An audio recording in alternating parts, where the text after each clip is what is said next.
مولانا صاحب السلام علیکم۔ وعلیکم السلام ورحمۃ اللہ وبرکاتہ۔ مولانا صاحب آپ سے ایک سوال ہے کہ نماز استسقاء کیوں پڑھی جاتی ہے؟ ہمارا نیاز احمد فاروقی صاحب جو ہمارے ہائی اسکول کے بہت ہی اچھے اور قابل ترین ٹیچر ہیں، اور بین الاقوامی ریسز مقابلوں میں بھی انہوں نے بڑی سبقت لے کے گئے ہیں اور کافی حاصل کی ہیں۔ تو ان کا سوال ہے کہ نماز استسقاء وہ کیوں پڑھی جاتی ہے؟ استسقاء کا لغوی معنی ہے پانی طلب کرنا، پانی طلب کرنا، بارش طلب کرنا۔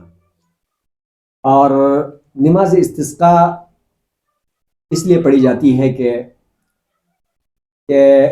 اس میں اللہ کی ناراضگیاں اور جب بڑھ جاتی ہیں اور اللہ سبحانہ و تعالیٰ اپنے بندوں سے ناراض ہو جاتے ہیں، تو اللہ تعالیٰ اپنے عذاب کے کچھ حصے جو ہیں وہ انسانوں کو دکھاتے ہیں، جیسے قرآن مجید فرقان حمید کے عہد ہیں وَلَنُذِيقَنَّهُم مِّنْ عَذَابِ الْأَدْنَىٰ دُونَ الْعَذَابِ الْأَكْبَرِ دون العذاب الاکبر، کہ بڑے عذاب سے پہلے ہم چھوٹے عذاب چکھائیں گے۔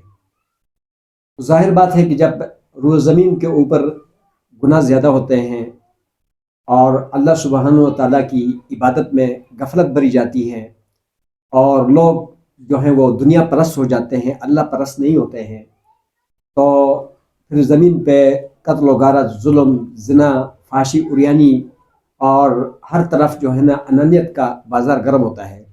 تو اس صورت میں اللہ تعالیٰ ناراض ہو جاتے ہیں، اور پھر جب اللہ ناراض ہو جاتے ہیں تو یہ بارش جو ہے اللہ کی بہت بڑی رحمت ہے۔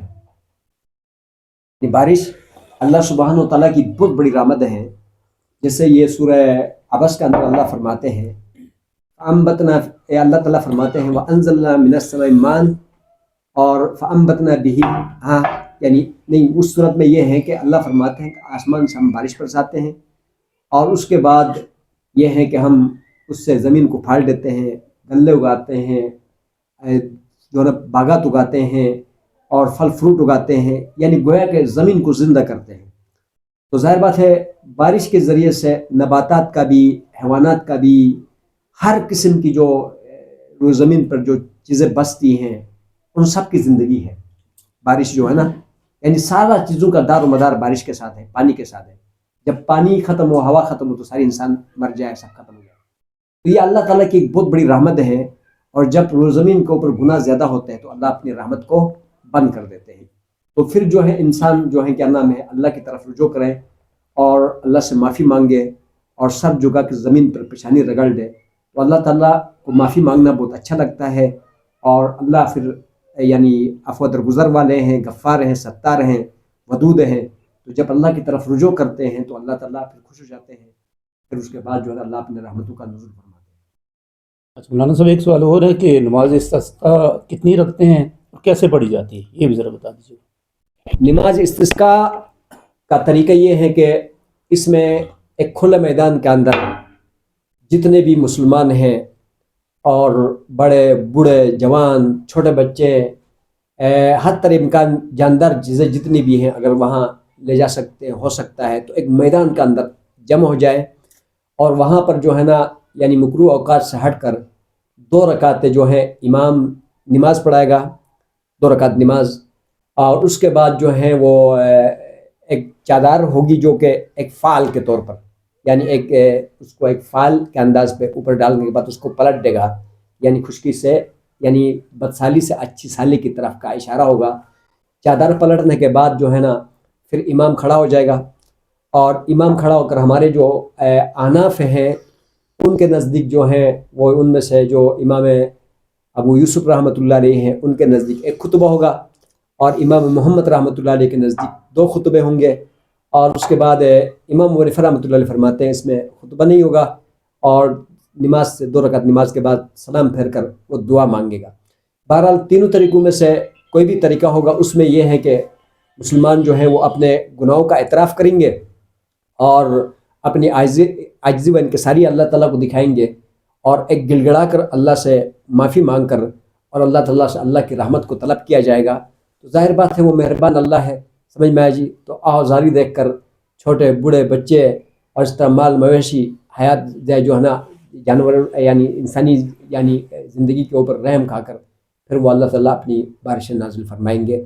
تو اس کا طریقہ یہ ہے سمجھ میں. اس میں بس مین پوائنٹ یہ ہے کہ یعنی سب اللہ کی طرف رجوع کریں اور ایک جگہ پر اڑ کر اسی ایک کی ذات کو جو ہے تسلیم کریں اور اسی سے اپنی جو ہے نا مشکل کو حل کروا دیں. مولانا صاحب ایک اس میں یہاں ایک اور سوال پیدا ہوتا ہے.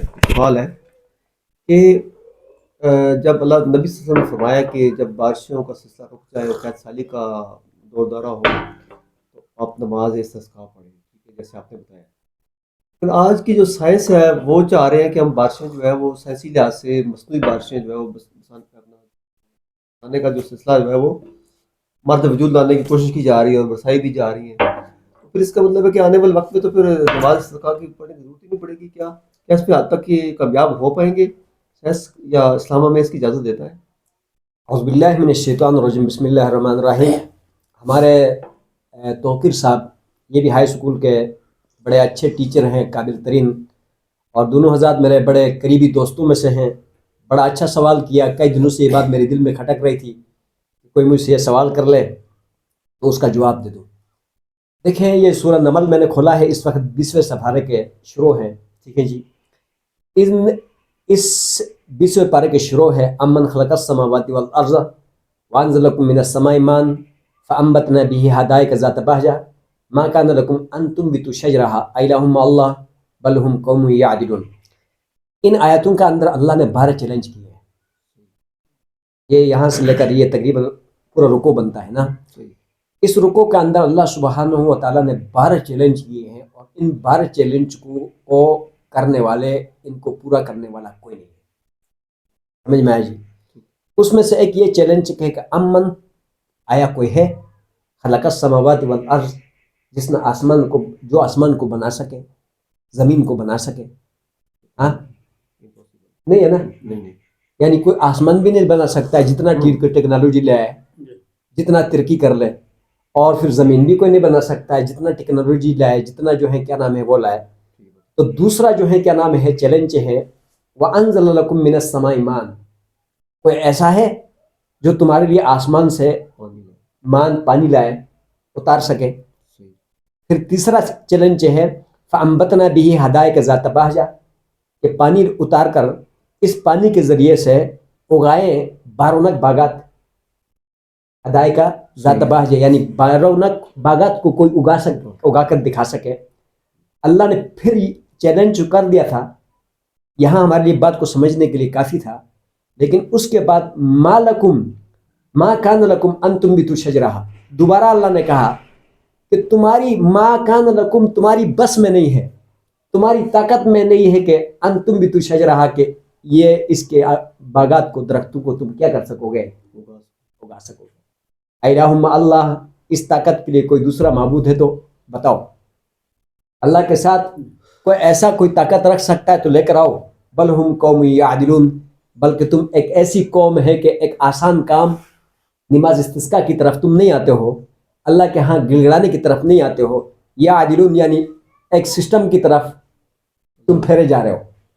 سیم یعدلون کا مطلب اعراض کرنا, یعنی اللہ تعالیٰ کی عبادات, اللہ تعالیٰ کی طرف گڑگڑانا اور اللہ تعالیٰ سے مانگنے سے اے دلون یعنی کیا کرتے ہیں, یا دلون اعراض کر کے ایک سسٹم کی طرف لے کے جا رہے ہیں. تو سسٹم لے کر آیا نا, نہ وہ سموک کو دور کر سکے لاہور کا, اور نہ جو ہے کیا نام ہے سارا سیزن گزر گیا بارش پر رسا سکے. سمجھ میں آیا جی؟ تو 3 چیلنج اس کا اندر بتایا. اور آگے چوتھا چیلنج ہے امن جعل الارض قرارا وجعل خلالها انہارا وجعل لها رواسیا وجعل بین البحرین حاجزا, یعنی کوئی ایسا ہے تو لے آؤ جو زمین کو قرار بخشے. یعنی خلا میں ہے نا, آپ کو پتہ ہے, آپ کی سائنسی اعتبار سے بھی ہے اور قرآن کے اعتبار سے بھی ہے. خدا نے کہا کہ کل فی فلک یسبحون, یعنی آسمان کے نیچے جتنی چیزیں وہ گھوم رہی ہے. یسبحون کا مطلب تیر رہی ہے. آسمان کے نیچے سورج وہ بھی تیر رہا ہے, چاند ستارے وہ بھی تیر رہے ہیں, مشتری ہے, زحل ہے, عطارد ہے, مریخ ہے, یہ زمین ہے, یہ ساری گھوم رہی ہے.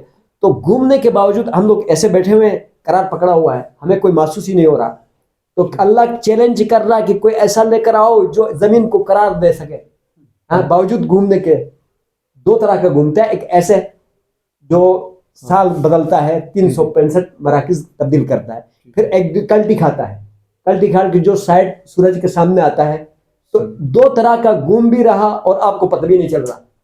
تو کوئی قرار کوئی ایسا سسٹم لا سکتا ہے. تو وجعل خلالها انہارا، کوئی ایسا ہے جو اس کے درمیان میں نہروں کو چلا سکے. دیکھو زمین کے اندر ہم بور کرتے ہیں، کنواں کھودتے تو اندر کیسے نہریں چل رہی ہے. خلال کہتے ہیں اندر، ہاں، کہ اس کا اندر جو ہے نا نہریں چلا سکے. اور جعل لها رواسیا، کوئی ایسا ہے کہ اس کے اوپر اتنے اتنے پہاڑوں کو کیٹوں اور اس طرح ترشمیر، اس طرح بڑے بڑے پہاڑوں کو کیا کرے، گاڑ سکے. ہاں، وجعل بین البحرین حاجزا، کوئی ایسا ہے کہ اتنا بڑا ساؤتھ افریقہ کا اندر، ہاں، اتنا بڑا سمندر ہے اور آپس میں جو ہے نا مل نہیں رہا.